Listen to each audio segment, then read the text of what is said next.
Viewers, if you're watching this, I figure either one of two things. You were perusing through my wife's videos and kind of stumbled onto this, or B, you probably did like a search on like ride-on toys or Power Wheels or anything of that nature. So either way, if you came across this video, thanks for checking it out. This is actually kind of just documenting our son's ride-on, because I'm an engineer by nature, and I've already made a couple modifications to it. And when my wife saw it, she was kind of a little blown away. In the wonderful world of ride-ons, you know, you got your Power Wheels, and then you got a lot of China knockoffs. And of course, it's easy to be like, oh, well, they're cheap China. But I was surprised that actually there is a lot of interesting ride-on products that they look fairly great. And some of the build quality, I was surprised. Some are better and some are worse than others, so it's kind of give and take. Based on what I've read, the specifications, it just seemed a good fit. First thing, it was a car, and that's what I was aiming for. I figured this is a cul-de-sac kind of ride-on. It's never going to go on the dirt road or off-road, so I wanted a car. B, it's a Lamborghini, and you know, let's be honest, like, you can't help but if typically you see a really fancy car, Lamborghini has a lot of times some pretty definitive lines that you could tell it's a Lamborghini, a lot of sharper edges. I like the way this particular brand, Kidzone, did it, because they were very true to the lines. They claim to be licensed or authorized by Lamborghini, so I'm going to give it on them based on the detail. Now, I mean, it's give and take. Again, at the end of the day, it's China, but from my perspective, what I've observed, looking at the lines, everything from even the way the fonting of the Lamborghini work here, some of the detailing, just seems to make a lot of sense. This is an Aventador. I kind of figured I wanted to look as real as possible, and sure enough, when it arrived, I'm glad that we went with white, because had we gone with green or the oranges or the yellows, it would have looked more like a toy. I mean, I could already tell, because not a lot of people understand that that's Lamborghini's thing about like being flamboyant and being like a peacock and showing your feathers. So the fact that it was white, it looks way more kind of classy, more real, as if it was an actual miniature Lamborghini. They have Lamborghini logos everywhere, and even when I look at those are pretty awesome. They do some pretty solid like carbon fiber stuff, like along the door paneling, which is pretty neat. If you look at the interior, it's pretty legit.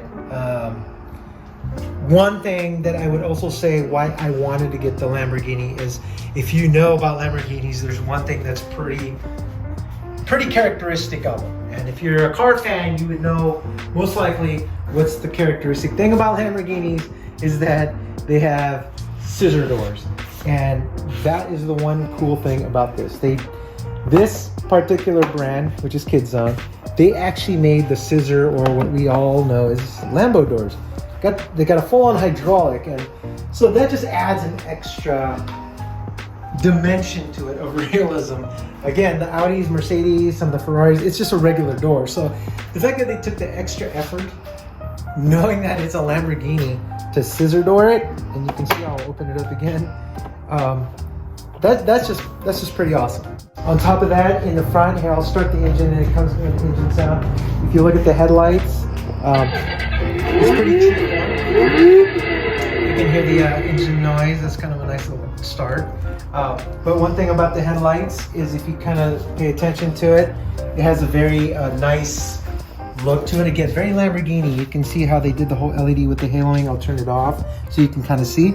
So that's it off.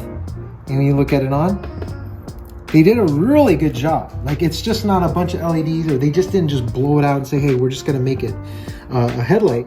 They actually added an LED for what would be considered the headlight, and then the actual accent point, they made it glow like, you know, an actual like light beam, LED light beams that that we're all very familiar with. Again, this is not an unboxing because it's sitting here right in front of me. My son has driven this for the past month and he loves it. And so I just kind of wanted to show the base form, the starting line. Now, I'm not gonna lie, like what you're looking at now, it's not 100% stock with reference to just labels and some details. Here's some of the stuff it comes with. This is the manual, which is pretty nice. They actually have the little lug nuts that you actually use to connect the wheels. So this actually doesn't really require tools except for a Phillips screwdriver. And I can tell you the 2 spots is just to install the seat. So you really just need a Phillips screwdriver. Everything else is those 2 lug nut wrenches, and that's it. Assembly took me less than 30 minutes. It was attach the steering wheel, attach the windshield, connect the 2 mirrors, like I said, connect the seat and then screw it down, add the wing, 4 wheels, and that was it. So what are my quick mods? The quick mods was, it did come with a harness, and I get it. And originally it's supposed to go on the seat, kind of goes like that, 3-point harness there. But to be honest, I took it off, and you go, well, why would you take it off? Safety, yeah. I agree, safety is the utmost importance. But here's my observations. This car only goes 2.2 miles an hour. If you've ever seen what that looks like, you will realize it really doesn't even move. I walk about 3 to 3.5 miles per hour. I think most people walk around that speed. You walk faster than this car, I can tell you right now, in its base form. And given the height of my son and where he sits, the harness kind of comes over and kind of straps him in this way, and I almost feel that it holds him, or it binds in a way that's more uncomfortable or very restrictive, that it's not conducive to allowing him to be more comfortable and feel a sense of control. So at least as an initial standpoint, I felt I don't want it in there because I just don't think it's actually going to be beneficial for him. Now, I'm not saying that it'll come back in, because it might come into play, but as of this moment, I just took it off. Just want to have a cleaner look. Didn't want a bunch of straps just dangling around while he's sitting there. The other mod, so on the if you go on Amazon, they sell it for about $270, $280 if I'm correct. Sounds like it's on the high side, but believe me, I'm an engineer. I've done my research.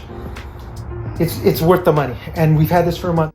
So I saw this for $270. I was like, I know it's a little bit starting on the high side for this style of a ride-on 12 volt, 2.2 miles per hour.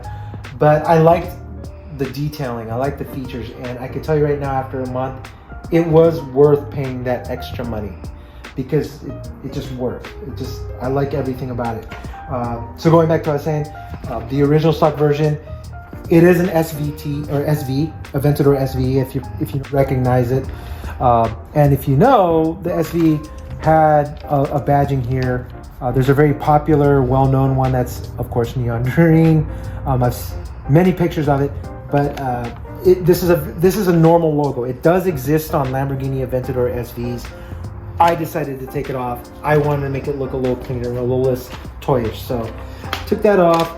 If you look in the seat area, I already took it off again because you can't see it, but literally this entire wall, this side, against the seat, these 3 walls, we're all completely filled with some kind of a warning logo, how to connect cables, how to do this and that.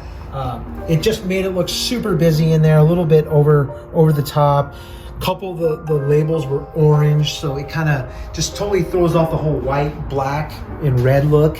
So I ripped them all out. It took a little effort. Make sure to clean it off because they stick really hard. So I removed them all.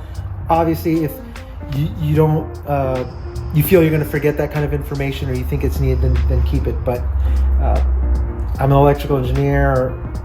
That's my degree. A lot of the warnings, everything that I read, I understood it. I understand those processes, how to connect, be careful with the battery, connecting, things like that, and overall just safety. The last thing I would mention, What makes a lot of the China ride-ons pretty cool as opposed to maybe some of those Power Wheels ones is that they do a lot of parental control or God control. And this has actually been one of the coolest features too. What this allows you to do is, especially our son, he's 3.5. He doesn't have the full concepts of how to do a ride-on other than to push the gas. He knows that very well. Push the gas, go, let go of the gas, stop. Steering, he can't steer for nothing yet, at least yet. And even when he tries to steer, he'll let off the gas. So it's either like gas and not steer, or I'm going to try to steer, but then I let go of the gas. This is great because for me, I always just use it for steering. And he could push the gas all day and you can just kind of keep tweaking it, making all the adjustments. This button here on the far left, if it's getting a little bit too much, this is basically like a knockout power. If you push this, the whole thing just stops, which is great because sometimes even if you're trying to steer your best, you find yourself in a situation where it's just not working out, or maybe there's a car coming, and even if you're trying to steer to get out of the way, you really just want to stop completely. You push this and the whole car stops. Then you got the throttle buttons here, forward and reverse. This is a speed button where you could control it. At the slowest, they claim 0.7. At the top end, it's 2 to 2.2 miles, so that there's a middle speed. I know that on the car you could adjust it here, but it's only high-low, so I assume 0.7 and 2 to 2.2. Yeah, why they have a middle speed on the parental control, I'm not sure. I just assume they would have matched, but hey, maybe it helps out. This one actually has an MP3 player. This one actually has an FM radio. You can see that when you start it up, that it actually makes a little car engine noise. You can see the plug-in for the MP3.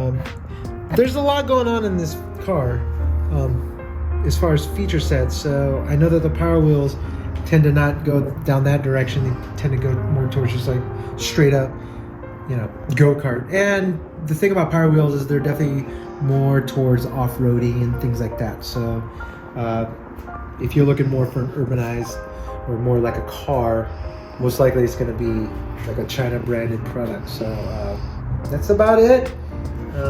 I already have a couple other videos in line. Like I said, I actually had to bring it back to stock because after my wife saw the modded version of it, that's why I'm talking to you now. So stay tuned. Hopefully in a short time you can check those other videos out, and again, maybe it gives you an idea of maybe something to do on your car. If not, you can just enjoy the journey that I'm going to do with my son, at least for the next maybe 1.5 to 2 before he outgrows it. So later.